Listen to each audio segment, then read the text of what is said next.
Hello et bienvenue dans ce nouvel vrai premier épisode du podcast Simple Parenthèse. Donc dans cet épisode, j'avais envie de faire un petit état des lieux de mon état général. Alors je vais pas râler, je vais pas pleurer, je vais pas m'apitoyer sur mon sort ou quoi que ce soit. J'avais juste envie de parler de certains sujets en ce moment là qui me préoccupent et qui prennent beaucoup de place dans mon quotidien. Notamment la nostalgie. Ça, c'est pas quelque chose qui prend de la place juste en ce moment dans mon quotidien, c'est quelque chose que j'éprouve depuis très longtemps, depuis toute petite. Même quand je passais une super après-midi avec mes copines et que le soir je savais que c'était fini et qu'elles étaient parties et qu'elles allaient pas revenir le lendemain, je pleurais dans mon lit et à la fin ma mère elle me disait mais en fait, tu vas plus aller voir tes copines si à chaque fois tu pleures. Mais en fait, c'était juste de la nostalgie parce que j'étais trop contente d'avoir vécu ces moments. Et maintenant, ça appartient au passé.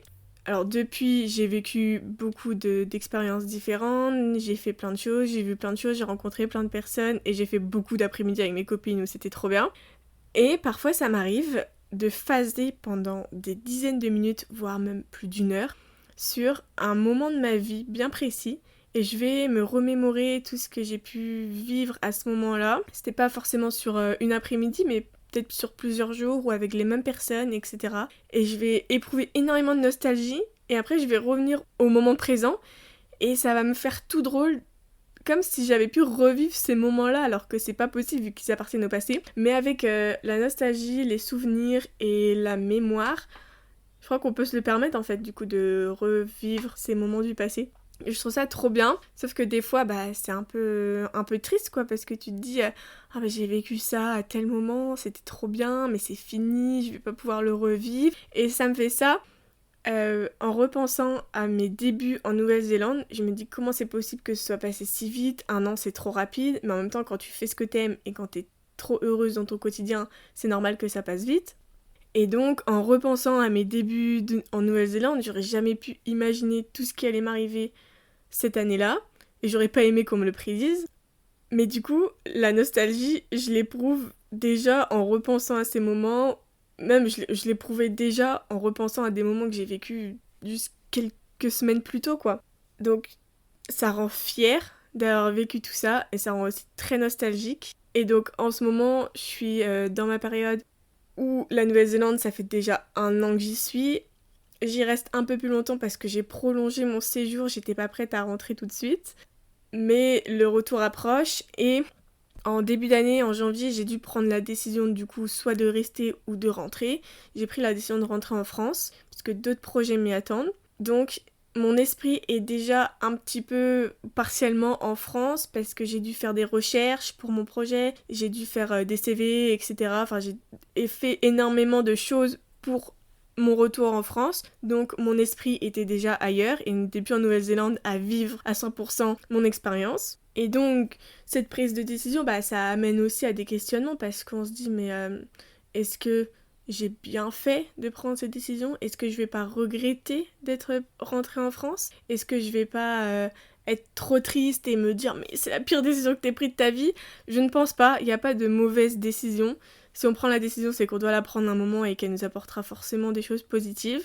Mais c'est vrai que ça fait peur quand même. Donc pour prendre cette décision, je me suis aussi posé la question, à savoir de est-ce qu'il y avait beaucoup de choses qui me manquaient de la France? Et la réponse est non, à part évidemment ma famille, mes proches, mais que dans certains moments, ils me manquent pas au quotidien. Ils m'ont manqué énormément pour la période de Noël. Là, je me suis dit que c'était trop dur de passer Noël sans sa famille. Mais sinon, au quotidien, pas tant que ça, parce qu'on arrive à s'appeler très souvent, ou du moins une fois toutes les 2 semaines, pendant 2 heures, ce qui est quand même pas mal. On essaye de remettre à jour tout ce qui s'est passé durant ces derniers jours. Je ressens pas de manque de la France. J'ai de quoi faire, la nourriture ça me manque pas tant que ça, c'est juste le prix en fait.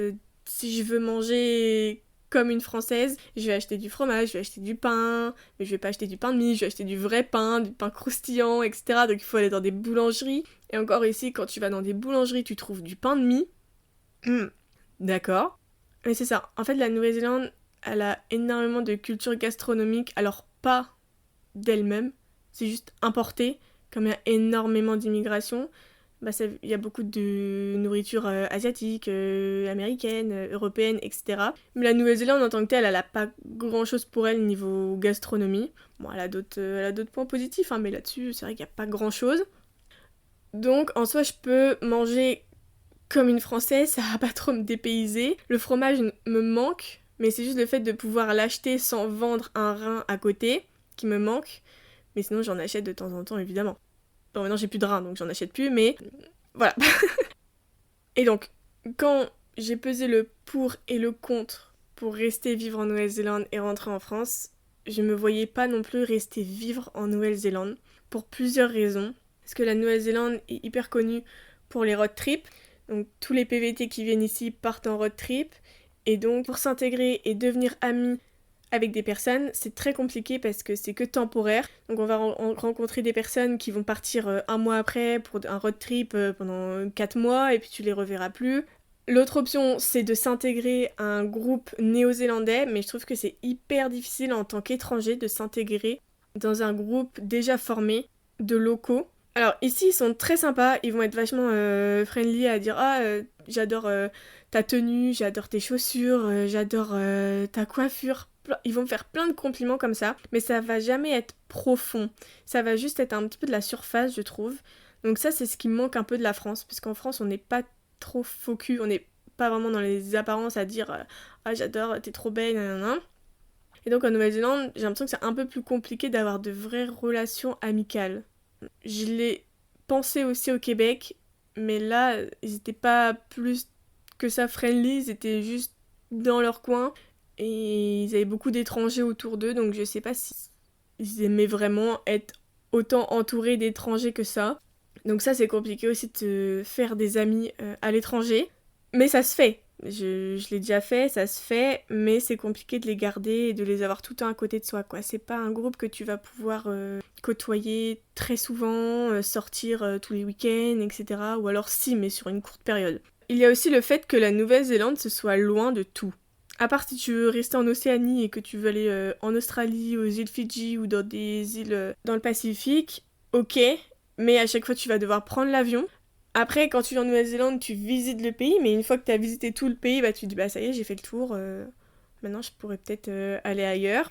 Et ça c'est trop bien quand tu habites en France, c'est que tu peux voyager très facilement pour pas si cher au final dans plein de pays de l'Europe ou même d'Afrique. Donc ça je trouve ça trop bien et trop pratique en fait de pouvoir prendre le train, de pouvoir faire du covoit. Ici il y a du covoit, mais il y a pas de train, il n'y a pas de réseau ferroviaire, il faudrait que la SNCF vienne s'implanter ici, ça ferait pas mal d'argent. Donc voilà, pour voyager et pour rester y vivre, enfin pour voyager en Nouvelle-Zélande c'est bien, mais pour pouvoir y vivre et se dire que bah finalement après je vais devoir payer un billet d'avion pour aller en Australie, payer un billet d'avion pour aller aux îles Fidji, etc. C'est un peu plus contraignant.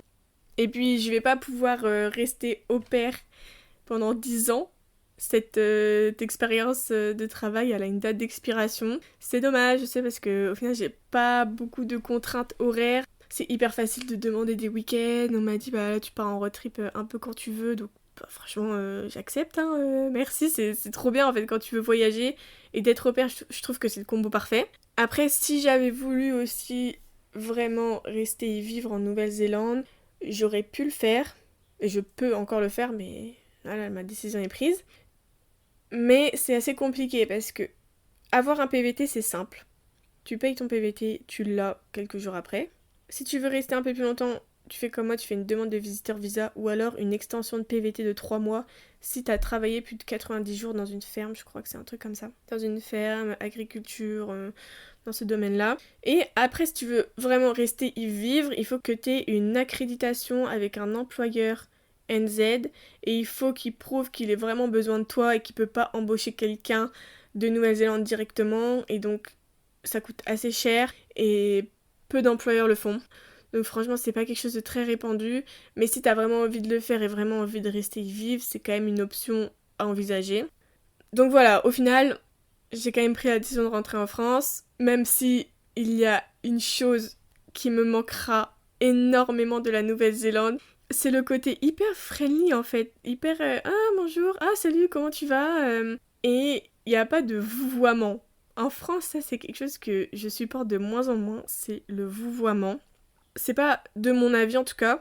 Une marque de respect, c'est une marque d'éloignement et de distance. Tu vouvoies quelqu'un parce que tu veux pas qu'il soit très proche de toi. Et il y a aussi ce truc en France, je sais pas pourquoi, mais j'ai l'impression que les Français se sentent très facilement agressés pour un rien. Même quand c'est une question banale, même quand c'est une question qui n'est pas méchante, ou le ton n'est pas intentionnellement méchant, on va se sentir agressé pour un rien. Alors, encore plus si tu te demandes comment tu vas, alors là, le français, là, il va faire un arrêt cardiaque.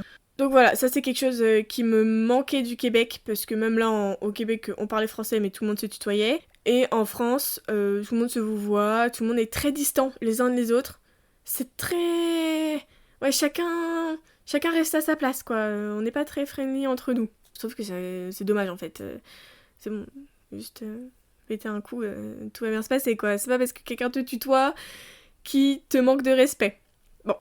J'ai du coup cette appréhension du changement de routine, parce qu'ici, j'ai du temps la journée. Quand les enfants sont à l'école, je suis off, du coup. Et donc j'ai du temps pour faire le podcast, pour trouver des épisodes, pour aller à la salle de sport, pour bouger, pour aller au marché, acheter du fromage, enfin ce genre de trucs quoi, des trucs basiques. Et ça va être bizarre d'avoir de retour en France des horaires de travail. Ça va être bizarre, ça va être très bizarre et ça va faire très très drôle de changer de routine.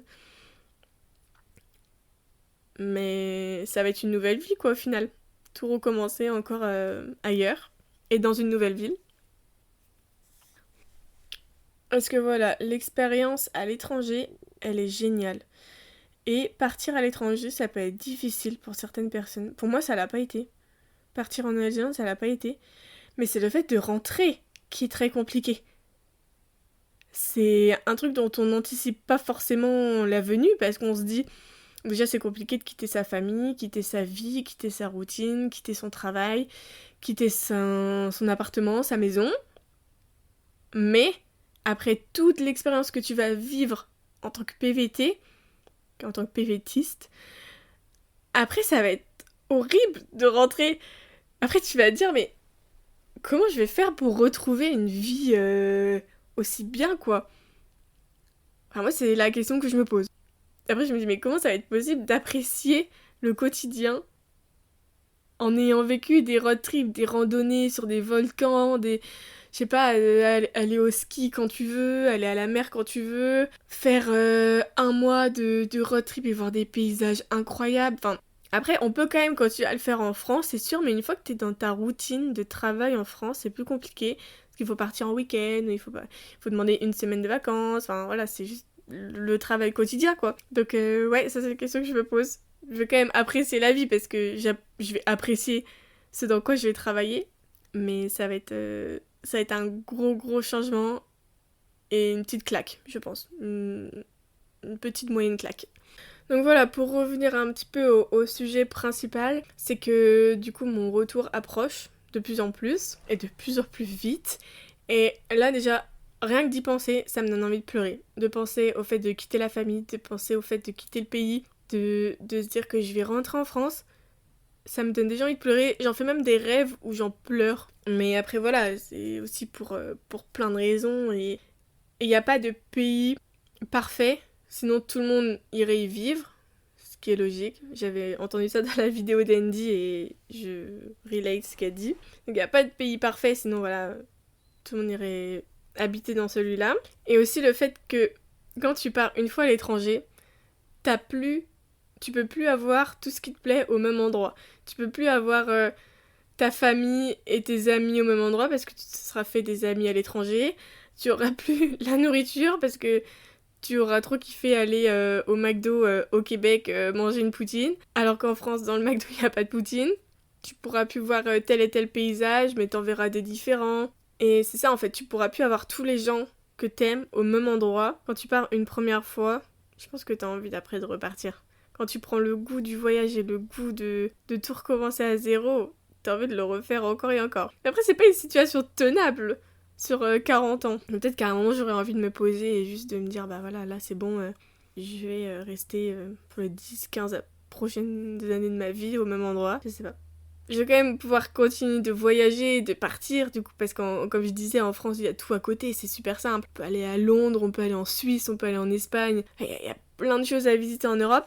Même, il y a énormément de choses à visiter en France. Je connais plus la Nouvelle-Zélande que la France. Parce que je sais pas, en France, on n'a pas ce côté à se dire, ah, je vais partir en road trip, ah, je vais partir en voyage pendant une semaine, je vais faire tout le sud-ouest. On a moins ce truc, parce que comme c'est notre pays, on se dit, ben, pourquoi j'ai le temps de le faire? Alors qu'au final, peut-être qu'on le fera jamais, donc c'est dommage de penser comme ça. Mon objectif principal, et ce pourquoi je voulais partir à l'étranger dans un pays anglophone, c'était pour améliorer mon anglais.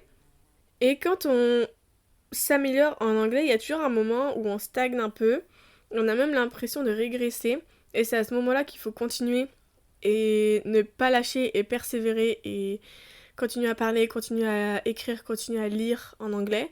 J'ai eu une période comme ça, mais là, je sais pas pourquoi, j'ai l'impression, enfin j'ai une baisse de confiance de mon niveau d'anglais.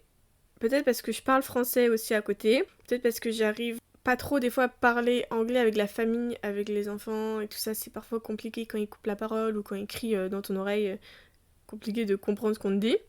Et j'ai aussi un petit peu cette appréhension de perdre du niveau en rentrant en France, donc pour ça il faudrait que je continue à lire, que je continue à parler, et que je continue à regarder des séries en anglais, etc. Mais voilà, j'ai une petite baisse de confiance en moi là sur mon niveau d'anglais. J'espère que ça va s'arranger. Donc voilà, mon ventre est en train de gargouiller. J'espère que ça s'est pas entendu au micro. Je vais essayer de couper. Donc il est temps que j'aille manger. Donc je vais terminer l'épisode comme ça. J'espère que ça vous aura plu. J'espère que de mon côté ça ira.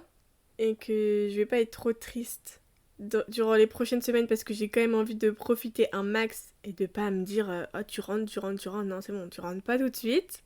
Donc profiter un max de la fin de mon expérience en Nouvelle-Zélande. Puis je vous retrouve dans 2 semaines. Je vais préenregistrer les épisodes pour que je puisse les poster quand je serai en voyage. Du coup je vous dis à dans 2 semaines. Ciao ciao.